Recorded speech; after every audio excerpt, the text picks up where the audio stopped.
156 miles each way, 2 tanks of gas a month he couldn't really spare, 47 Saturdays in a row. Marty Boone did that drive for almost a year to sit in a vinyl chair with a 78-year-old man who, for the first 4 visits, barely spoke to him. Nobody asked him to.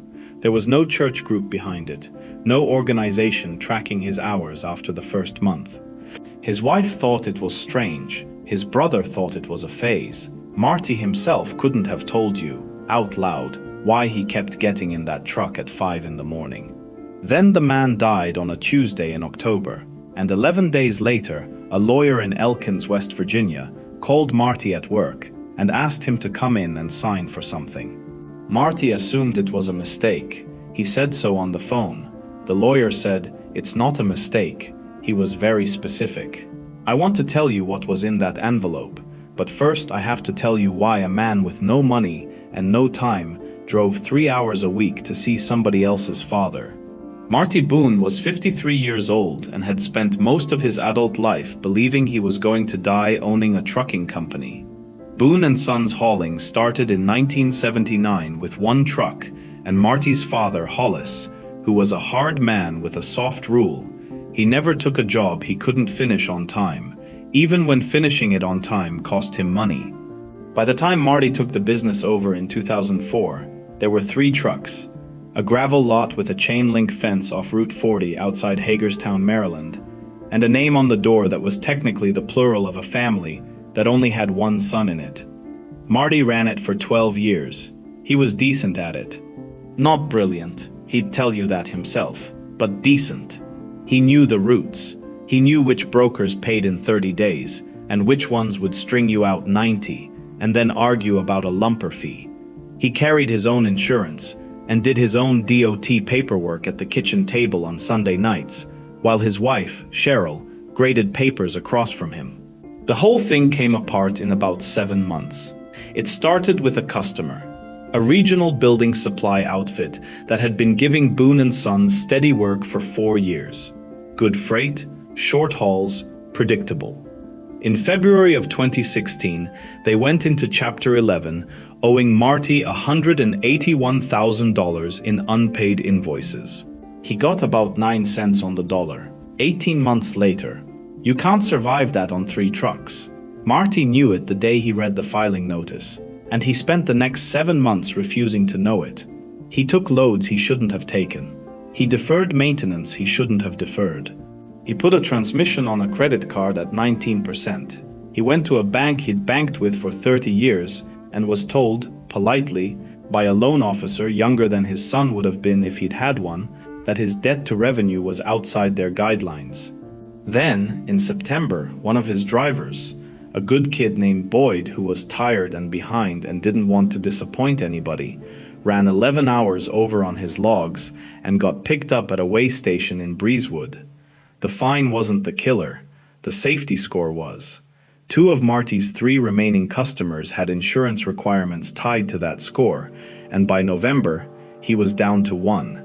The worst conversation of the whole collapse wasn't with the bank. It was with Boyd, the kid who'd run over on his logs, who came into the office in October, already knowing, and who said, before Marty could get a sentence out, that it was his fault, and he'd understand if Marty pressed it with the insurance company. Marty told him it wasn't his fault. He meant it. He'd been the one who took a load he shouldn't have taken with a driver who was already at his limit, and he'd done it because he needed the invoice. And Boyd had just been the one holding the wheel when the math came due. He laid Boyd off 11 days later anyway, along with a dispatcher named Peg, who'd worked for his father since 1998, and who cried in the parking lot, which Marty watched through a window because he didn't have it in him to go out there. He sold the trucks in January. The lot went back to the landlord in March. He took the sign down himself, on a Sunday, with a socket wrench, and put it in the bed of his personal pickup, and drove home with it rattling around back there the whole way.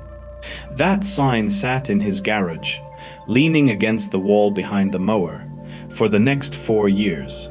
Cheryl never suggested he get rid of it. He never suggested it either. It was just there every time either of them went in for anything, which is its own kind of arrangement. He was 48 years old. Here's the part people don't understand about a small business failing, unless they've lived it. It isn't an event. It's a long, quiet subtraction that keeps going for years after the thing is technically over. Marty took a job driving parts for an auto supply chain. $17 an hour, 42 hours a week, a company polo with his first name stitched on it. The store manager who hired him was 31 and had been a customer of Boone & Sons twice. He was decent about it. He never once made it weird. Marty found that almost harder than if he'd been a jerk. The money was survivable, barely, because Cheryl taught 8th grade English and had a real pension coming. They refinanced the house down to a payment they could hit. They sold Marty's father's boat. Cheryl started buying store-brand everything and never mentioned it, which Marty noticed and never mentioned either. What actually hurt was smaller and stupider than money. It was running into people. Hagerstown isn't a big town. For 12 years, Marty had been a guy who employed people, who sponsored the Legion softball team, who got called when somebody needed a load moved on short notice as a favor. Now he was a guy in a polo shirt delivering brake rotors, and every third stop was a shop where somebody knew him from before. They were kind about it. That was the problem. Nobody was cruel. They'd say, "Hey, Marty," in a tone with a half-second of adjustment in it, and then ask about Cheryl. And Marty would say she was good, and both of them would move on, and Marty would get back in the van and sit for a second before he started it. He stopped going to the Legion. He stopped going to the diner on Potomac Street. He took the long way past the old lot for about a year, and then stopped doing that too, because a landscaping company leased it and put up their own sign, and there's only so many times a man needs to see that. Cheryl asked him once, in the second year, whether he was depressed. He said no. He wasn't lying exactly. He wasn't sad most days. He was something flatter than sad. A man who'd stopped expecting anything specific from the next 10 years, and had made a kind of peace with it that looked like peace from the outside and wasn't. There was one more thing, and it's small, and it's the kind of detail that tells you more than the big ones. For about 2 years after the business closed, Marty kept the company phone number active on a cheap prepaid line, $9 a month. He told Cheryl it was in case a customer needed to reach him about old paperwork, which was true for maybe the first 4 months, and then wasn't true at all. It rang 11 times in the second year. 9 were robocalls. 1 was a broker with a load Marty couldn't have taken with no trucks. 1 was a man in Chambersburg who'd been out of the loop and wanted a quote on moving a skid steer, and Marty told him he was out of the business, and the man said he was sorry to hear it, and they hung up. Marty let the line lapse the following month. He'd tell you now that he kept it that long because a phone number is the last part of a company that still exists after everything else is gone, and it cost $9, and for a while $9 a month felt like a reasonable price for not being finished yet. He was still in that stretch, in the spring of 2018, when his father got sick. Hollis Boone was 81, Army, 1959 to 1963, Germany, never saw combat and never pretended he had. He'd been in a facility in Frederick for about 2 years by then, and the drive was 40 minutes, and Marty went about twice a month, 40 minutes. That number is going to matter later. Hollis died in November of 2018, and Marty did not handle it well, though nobody watching him would have known that. He handled the arrangements. He wrote the obituary. He stood at the front of a funeral home in a suit that didn't fit anymore, and shook about 140 hands, and said thank you 140 times, and he did not cry once, and he drove home and sat in the driveway with the engine off for a long time. Here's what he was actually carrying, and he didn't say it out loud to Cheryl for almost 2 more years. In the last 2 years of Hollis Boone's life, his son visited him 41 times. Marty knew the number because he counted it afterward, going back through his own calendar like a man auditing himself.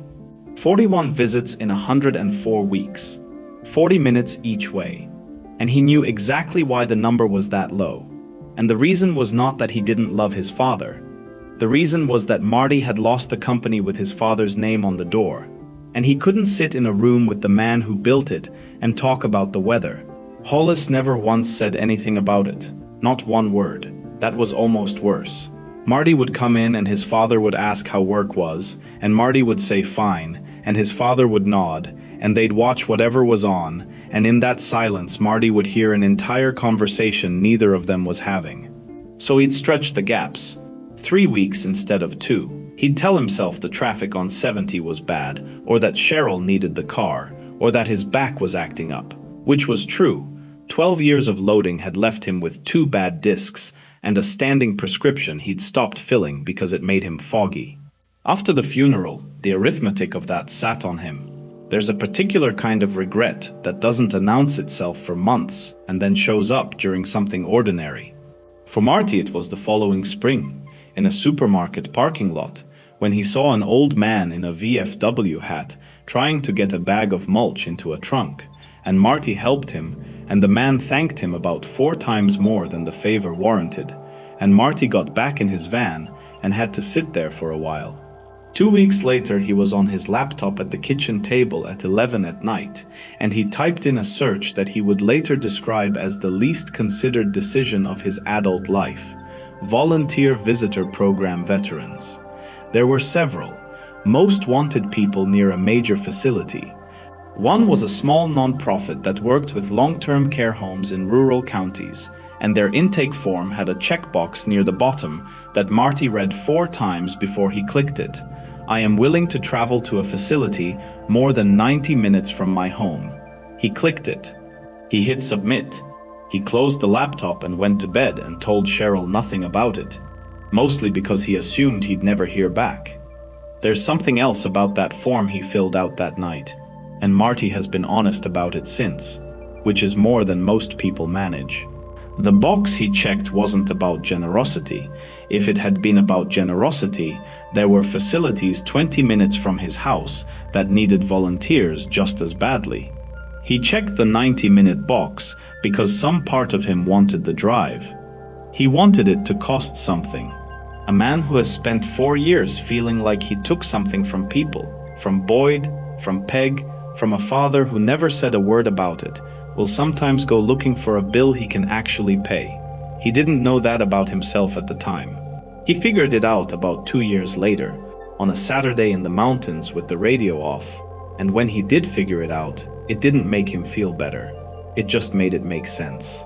11 days later, a woman named Aida Farrell called him from a place called Laurel Ridge Care Center outside Elkins, West Virginia.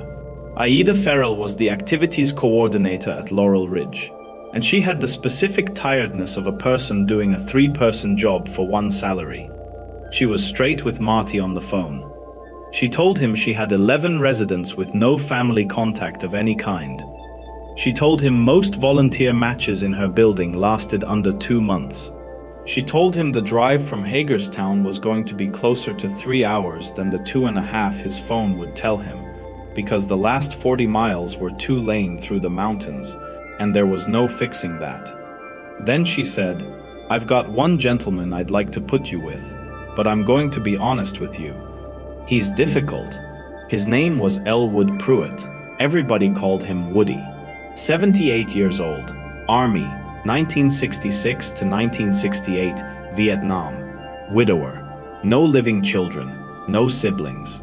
He'd been at Laurel Ridge for 4 years, after a fall that broke his hip in 2 places, and a follow-up infection that took most of what mobility he had left. Aida had assigned him 3 volunteers in those 4 years. 1 lasted 6 weeks, 1 lasted 3 visits, 1 walked out during the first one. Marty asked why. Aida said, because he doesn't perform gratitude, and most people need that more than they think they do. Marty drove out the following Saturday. He left Hagerstown at 5:40 in the morning because he'd underestimated the route, and he got there at 9, and the first thing he noticed about Laurel Ridge was that it was clean and underfunded, which is a specific combination you can spot in about 4 seconds. Good people, old carpet. Woody Pruitt was in a room at the end of the second hall with the blinds half open and the television on mute. He was a big man gone thin, with white hair cut too short by somebody in a hurry, and his left hand was missing the last 3 fingers, cut off clean at the second knuckle in a way that was clearly old. Marty introduced himself. He said he was a volunteer. He said he'd driven up from Hagerstown. Woody looked at him for a second and said, "That's a long way to come for nothing." And then he watched the muted television. Marty stayed 50 minutes. He talked about the drive. He talked about the weather. He asked 3 questions and got 2 one-word answers and 1 grunt. At one point, he said something about the Orioles, and Woody said, "I don't follow it," and that was it. At the 48-minute mark, Marty stood up and said he'd come back next week. Woody said, "Sure." The way you'd say it to a salesman. Marty drove 3 hours home and told Cheryl it went fine. That night, lying in bed, he ran the numbers the way a man who used to run a business runs numbers. 6 hours of driving, about $32 in gas. A Saturday, which was one of the 2 days he had. For 50 minutes of a stranger not wanting to talk to him. He also thought about something Aida had said on his way out, almost in passing, standing by the nurse's station with a clipboard against her hip. She'd said, "He'll tell you not to come back. He tells everybody that. Just so you know, it's not personal." Marty had asked her whether it worked. She said, "Every time so far." Then she said something that stuck to him worse than anything Woody had said in the room. She said that Elwood Pruitt had been at Laurel Ridge for 4 years and 1 month, and in that time he had received exactly 2 pieces of personal mail, both of them from the VA, and no visitors except the 3 volunteers who'd quit. She wasn't dramatic about it. She said it the way you report a supply shortage. He went back the next Saturday. The second visit was worse than the first, because on the second visit Woody actually said something. Marty had brought coffee, 2 cups from a place off the highway, because he'd noticed the coffee at Laurel Ridge came out of an urn that had probably been on since 6. He set one on the tray table. Woody looked at it and said, "You don't have to buy your way in here." Marty said he wasn't. Woody said, "Every one of you people comes in here feeling good about yourself. That's fine. Just don't ask me to help you with it." Marty sat down anyway. He drank his own coffee. He didn't say much for about 20 minutes. Then, out of nothing in particular, Marty said, "My father was in the army, Germany. He'd have hated it here." Woody didn't answer. Marty said, "He hated anywhere he wasn't working. Last 2 years of his life, he'd ask me what time it was, about 4 times an hour. I think just to have something to be waiting on." There was a long stretch of the muted television. Then Woody said, "What'd he do?" That was it. 3 words. But it was a question, and it was the first one Woody Pruitt had asked him. Marty told him. Trucks, gravel, 38 years, the whole thing. He did not tell him the part where it ended. Woody said, "Peterbilt or International?" Marty said International, mostly. Woody made a sound that was maybe a laugh and maybe not, and said, "Your father had bad taste." That was the whole visit. 40 minutes of near silence and about 90 seconds of conversation about trucks. Marty drove home and told Cheryl it went fine, and this time he half meant it. The third visit was better. The fourth was worse. The fifth, Woody was asleep the entire time, and a nurse said not to wake him, so Marty sat in the chair for 30 minutes and then drove 3 hours home without either of them having said a word. Cheryl asked him that night what he was doing, not accusingly. She asked it the way you ask somebody something you've been chewing on for a month. 6 hours of driving and $30-some in gas, on their budget, every single week, for a man who slept through it. Marty said he didn't know. That was true, and it was also the first honest thing he'd said about the whole arrangement. By the 8th visit, they'd found a rhythm neither of them named. Marty would come in around 9. He'd bring the coffee and not make a thing of it. Woody would insult something, the Orioles, the food, the physical therapist, Marty's truck. And Marty would take it, and somewhere in the second half hour, Woody would start talking. Not about himself, not for a long time. About machining, mostly. About tolerances and feeds, and speeds, and a lathe he'd owned in 1974, that he described with more warmth than he'd used for any human being so far. Marty didn't understand half of it. And there was a thing Marty started doing on those drives that he didn't tell anybody about for a long time. Somewhere around the 6th week, he stopped listening to the radio. The last 40 miles ran through Randolph County on a 2-lane with no shoulder, past 4 towns that had each lost whatever they used to run on.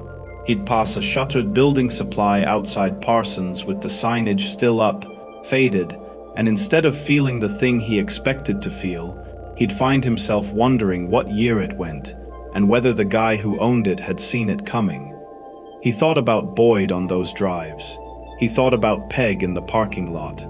He thought about the 12 years and what he'd have done differently, and eventually arrived at the answer most people arrive at. 3 or 4 things, none of them big enough to have saved it. That was the first time in 4 years that thought had landed on him without a weight attached. He kept showing up anyway, and around visit 14, Woody told him something that reorganized the whole thing. "You know why I don't like most of you," Woody said, apropos of nothing, on a Saturday in July. Marty said he had some guesses. Woody said, "Because you come out here for a year, and then you stop, and then I've got one more person who left. I've got a full house of that already. I don't need more." Then he said, "You're going to stop too. It's fine, just don't tell me you won't." Marty said okay. He didn't argue. He didn't make a promise. He'd made promises to people in business he couldn't keep, and had learned what that costs on both ends. That was the visit that changed the temperature. After that, Woody started actually talking, and over the next several months, Marty got most of the shape of the man's life. In pieces, out of order, the way you actually get somebody's life. Elwood Pruitt was born in 1945 in Randolph County, West Virginia, to a father who worked timber and a mother who died when he was 9. He went to Vietnam in 1966 because his draft number came up and he didn't think hard about it. He was there 14 months. He said almost nothing about that period. Across the entire year, Marty knew him, and Marty never pushed, and the only thing Woody ever offered was a single sentence about a friend named Rigo Salas from Tucson, said one afternoon and never returned to. He came home in 1968 and got a job at a machine shop in Elkins because a man at the VFW knew the owner. He was good at it almost immediately. He had the thing you can't teach, the ability to feel when a cut was wrong before the gauge told him. He married Ruth in 1971. They had one son, Dennis, in 1973. In 1979, the shop's owner died and the widow wanted out, and Woody bought it with a loan he had no business qualifying for, and he ran Pruitt Machine on Randolph Street for 24 years. Then, in 1988, he put his left hand in the wrong place on a press. Marty asked about it exactly once. Woody held the hand up and turned it around and said, 3 fingers and about 11 months, and put it back down. What he didn't say, what Marty learned later from a man in town, was that Woody went back to work 16 weeks after the accident, taught himself to run every machine in that shop left-handed with 2 fingers and a thumb, and did not raise his prices or tell a single customer why jobs were slower that year. The shop closed in 2003. Not dramatically. The auto suppliers he did work for went overseas. The small runs dried up, and one day the math simply stopped working. He was 58. He locked the building and kept paying the taxes on it because selling it, he said, felt like agreeing with everybody. Ruth died in 2009. Marty asked him once, that fall, why he never sold the building after the shop closed. 18 years of property taxes on a pension is not nothing. Woody said, because a realtor would have put a sign on it. Marty waited. Woody said, there's 400 buildings in this county with a sign on them. I wasn't adding to it. There's a version of that sentence that sounds like stubbornness, and Marty took it that way at first. He came around to a different reading later. A man who'd spent 24 years making things that had to be right within 2/10,000ths of an inch had watched everything around him get slowly less well made and less well kept, and the one thing left inside his control was one cinder block building on Randolph Street that was not going to be part of that. So it wasn't. So he paid the taxes. Marty asked about Dennis once, early. Woody said, "He's gone," in a tone that closed the subject, and Marty didn't open it again for 4 months. The Dennis visit happened in October, on a bad day. Woody had come back from a hospital stay, pneumonia, 3 nights, and he was thinner and angrier, and in the kind of pain that makes a person mean. He told Marty within about 2 minutes to go home. He told him the drive was stupid. He told him he was a grown man playing at being a good person, and he should go be one closer to his own house. Marty said okay and sat down.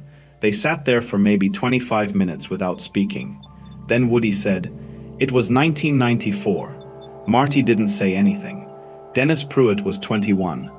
He'd been working at his father's shop since he was 16 and had gotten hurt at 19, a bad wrist, and got put on something for it.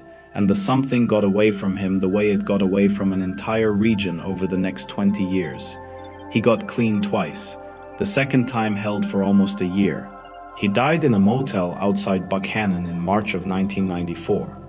Woody said one more thing about it, and then he never brought it up again in the whole time Marty knew him. He said, "I had him in that shop because I wanted him to have something. That's how he got the wrist." That was it. No conclusion. No absolution asked for or offered. Marty didn't say anything reassuring, because there wasn't anything reassuring to say, and because he'd learned by then that Woody could smell comfort coming and would shut it down. He just stayed the full time. He came back the next Saturday, and the one after that. Something changed in Marty during that stretch, and it wasn't uplifting, exactly. It was more like a re-sorting. He'd spent 4 years thinking of himself as a man who had lost a business. That was the headline of his life. Everything else was arranged underneath it.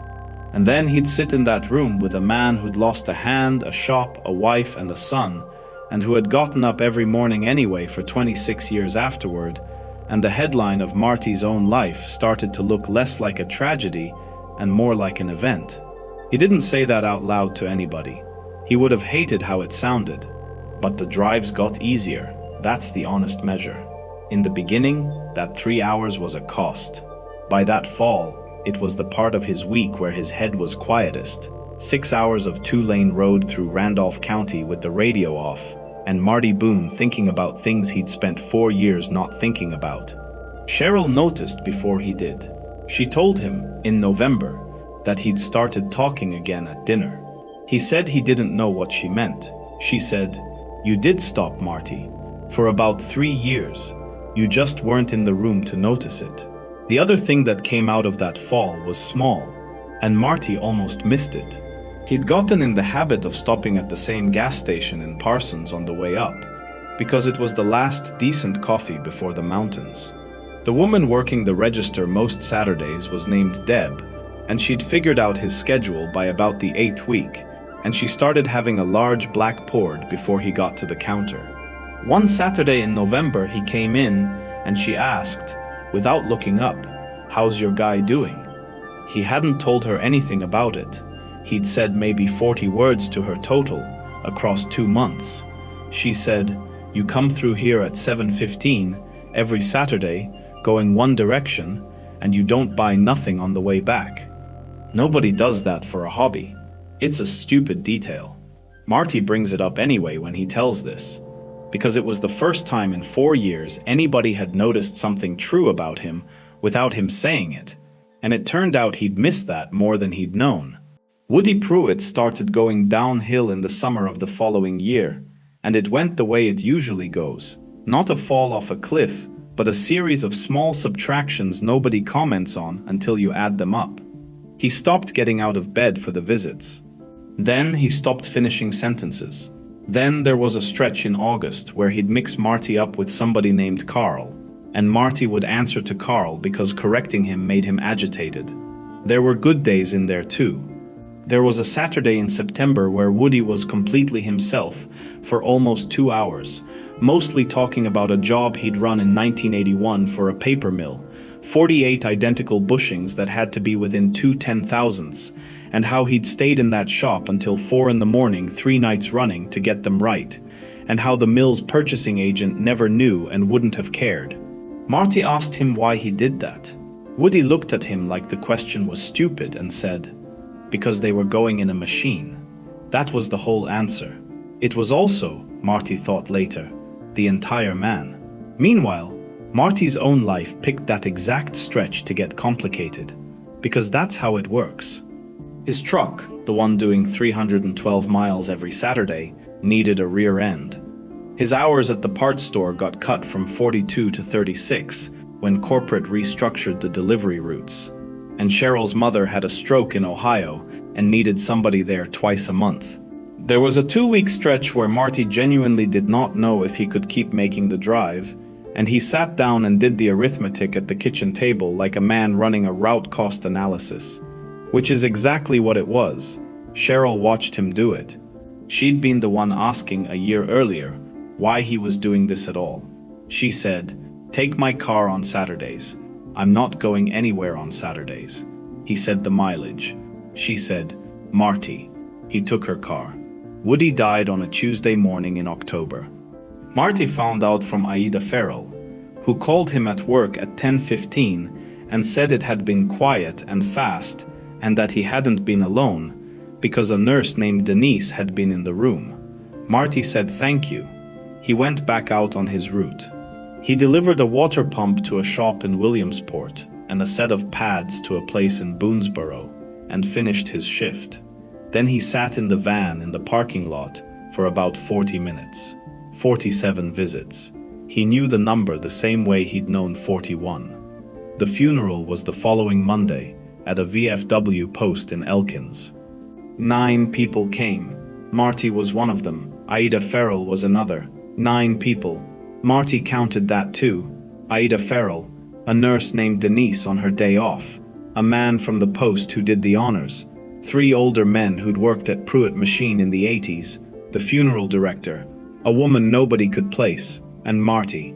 The man who did the honors said Elwood Pruitt's name, rank, and years of service, folded a flag, and then stood there for a second with it in his hands, because the whole ceremony assumes there's somebody in a chair to hand it to, and there wasn't.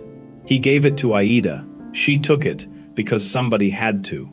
Afterward, one of the old machinists, a heavy man in his 70s named Ray, who'd run the second lathe from 1981 to 1996, asked Marty in the parking lot how he'd known Woody. Marty explained. Ray listened, nodded, and said, "He never mentioned you." Marty said that sounded about right. Ray laughed once, and then didn't. "He never mentioned any of us either. He came to my wife's funeral in '02 and stood in the back and left before the line. Never said a word to me about it. I only know he was there because my daughter saw him." Marty didn't know what to make of that at the time. 11 days after that, a lawyer named Owen Slatt called him. Owen Slatt had an office above a florist on Randolph Street, with a window air conditioner and a wall of files that predated computers. He told Marty that Elwood Pruitt had come to him in the spring, 18 months before he died, so well before he was confused, and updated a will he'd first written in 2010. Marty said, out loud, that there had to be somebody else. A cousin. Somebody. Slatt said there wasn't.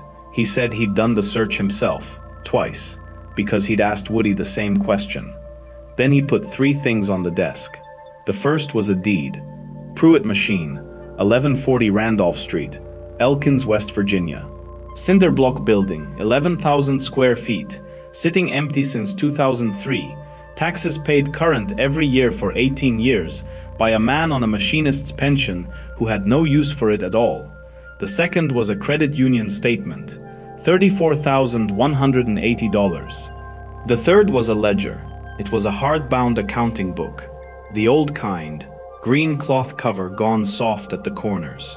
Marty opened it in that office with the lawyer watching, and what he found inside were entries in pencil, hundreds of them, going back to 1979.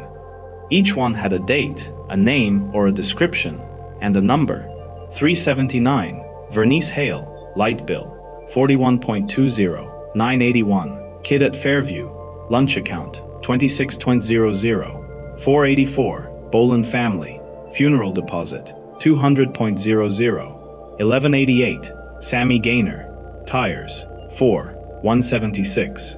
It went on for 112 pages, 4 decades of them.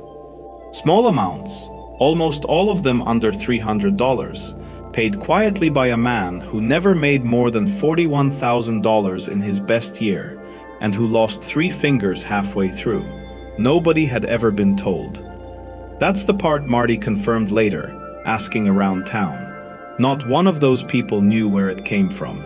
Woody had paid clerks and funeral directors and utility offices directly, in cash or by money order, and told every one of them the same thing: don't say who.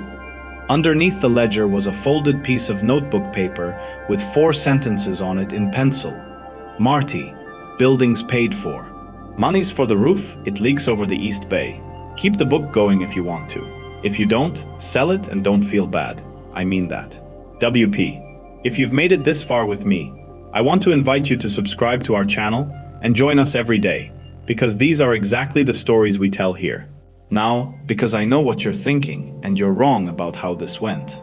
Marty sat in that lawyer's office and did not feel gratitude. He felt something closer to panic, because he understood immediately what the ledger actually was. It wasn't a gift. It was a job. He asked Slat whether Woody had said anything about why him. Slat checked his notes, because he was the kind of lawyer who took notes on conversations that didn't require them, and read back a line he'd written down 18 months earlier. According to Slat, Woody had said, "He's still coming," present tense. Not "he came," not "he's a good man," just an observation about an ongoing fact, delivered by a person who'd been keeping score on that exact question for 4 years and had watched 3 people fail it. Marty drove back to Hagerstown that afternoon with a deed, a bank statement, and a 112-page ledger on the seat beside him, and he did not tell Cheryl about any of it until the following night, because he needed a day to figure out what he was even going to say. Marty and Cheryl argued about it for 6 weeks, not viciously, the way 2 people argue when both of them are right. Cheryl was 3 years from a full pension in a Maryland district. Their house was in Hagerstown. Her mother was in Ohio. And Marty was 54, with 2 bad discs, proposing to take $34,000 and open a business in a county he'd never lived in. 11 years after the last business he ran ate him alive. She said the quiet part on a Sunday in December. She said, "You already did this once." He said, "I know." She said, "I watched what it did to you." He said, "I know that too." Then he said the only thing he had, which was that it was a paid-off building, and that the worst case was he sold it in a year, and that he was going to spend the next 15 years driving a van either way. She let it sit for 2 more weeks. Then she said she'd stay in Hagerstown through the school year and they'd see. That "we'll see" lasted 8 months, and it was the hardest 8 months of their marriage. Marty did not reopen a machine shop. That trade in that town was gone, and he knew it, and he wasn't sentimental enough to pretend otherwise. What he opened, in half the building, with a used lift and a lot of his own labor, was a diesel and fleet repair shop, because he had spent 12 years knowing exactly what a small hauler needs, and exactly how badly they get treated by dealerships. The first year was ugly. He worked out of 2 bays and slept in a room he framed himself in the back corner. Revenue in the first 6 months was under $19,000. He ran out of money in month 7 and put $4,000 on a card, which he'd sworn he would never do again. And he did it anyway, with his stomach in a knot the whole time. His first real customer was a man named Junior Dedmon, who hauled gravel with 2 trucks and had been driving 50 minutes to Buckhannon for service. Marty got him back on the road on a Saturday, when nobody else would answer a phone, and Junior told 4 people, and those 4 told others, because that's the only marketing that has ever worked in a county like that. By year 2, he had a second bay running and 1 employee. By year 4, he had 3 employees and had put a roof on the East Bay, which is where the money was supposed to go, and did. Cheryl retired in June of the second year and moved out in July. She'll tell you she gave it 2 years and it earned 3 more. She teaches part-time at the community college now, and in the 3rd month, in the office, Marty opened the green ledger, turned to the first blank line after 50 years of pencil, and wrote an entry. 422. Odom Girl, band fee, 90.00. He paid the school directly. He told the secretary not to say who. He'd tell you the honest thing about that first entry, which is that he almost didn't make it, and that when he did, it felt fraudulent. $90. From a man with $4,000 on a credit card and 1 bay running. There was a voice in him, the same voice that had run root cost analyses for 12 years, pointing out that $90 was 2 hours of shop labor he did not have to spare. He wrote it anyway, and then he sat with the ledger open for a while. What he decided that night was that he wasn't going to do it as a memorial. Doing it because a dead man asked him to would have run out in about a year, and Marty had watched enough people run out of things to know the shape of it coming. So he made a different rule, which was that he'd write an entry only when he'd have wanted to do it, with no book on the desk at all. Some months that meant nothing got written. He was fine with that. He figured a man who logged 19 words on the inside cover in 1979 and then said nothing about it for 44 years would have been fine with it too. There's one more thing in that ledger, and Marty didn't find it for almost a year because it was on the inside of the front cover and he'd never thought to look there. It was a single line in the same pencil, dated February of 1979, a month before the first entry. Somebody paid my light bill, never found out. R and I had $6. That's the whole thing. 19 words. Woody Pruitt was 33 years old, 4 months into owning a shop he couldn't afford, with a wife and a 5-year-old and a disconnection notice. And somebody in Elkins, West Virginia, walked into a utility office and covered it and told them not to say who. He spent the next 44 years trying to pay a stranger back. Marty keeps the ledger in the office at 1140 Randolph Street. It's about 2/3 full. He's not fast about it. Some months there's nothing in there, because some months there's nothing to spare, and he decided early he wasn't going to write entries he couldn't afford just to feel like he was keeping up with a dead man. He's up to about $11,000 over 5 years. Woody did $61,000 over 44. Marty's aware he's behind and has made his peace with it. The Boone & Sons sign came out of the garage in the 2nd year. Cheryl found it behind the mower when they were packing the Hagerstown house, held it up, and asked what he wanted to do with it. He hung it inside the shop on Randolph Street, on the wall above the parts counter, where customers can see it, and nobody ever asks about it, because the name of the business now is something else entirely. It's not there as a monument. It's there because it's a good-looking sign his father paid for in 1979, and it was going to sit in a garage otherwise. He still doesn't say, out loud, why he made that drive 47 times. Aida Farrell asked him once, at the funeral, and he said he didn't have a good answer, and she said most people who keep coming don't. But he'll tell you this much, if you get him at the right hour. The last thing Woody Pruitt ever said to him that he was sure Woody meant, not on a confused day, not on a bad one, was on a Saturday in September, about a set of bushings for a paper mill in 1981. Because they were going in a machine. Nobody was ever going to check. Nobody was ever going to know. He did it right anyway. If this one stayed with you, follow the channel, and if you know 5 people who'd sit still for a story like this, send it their way. That's how we keep finding the right people. Tell me honestly in the comments, who would you drive 3 hours for? And tell me whose story you want to hear next. I read every one of them.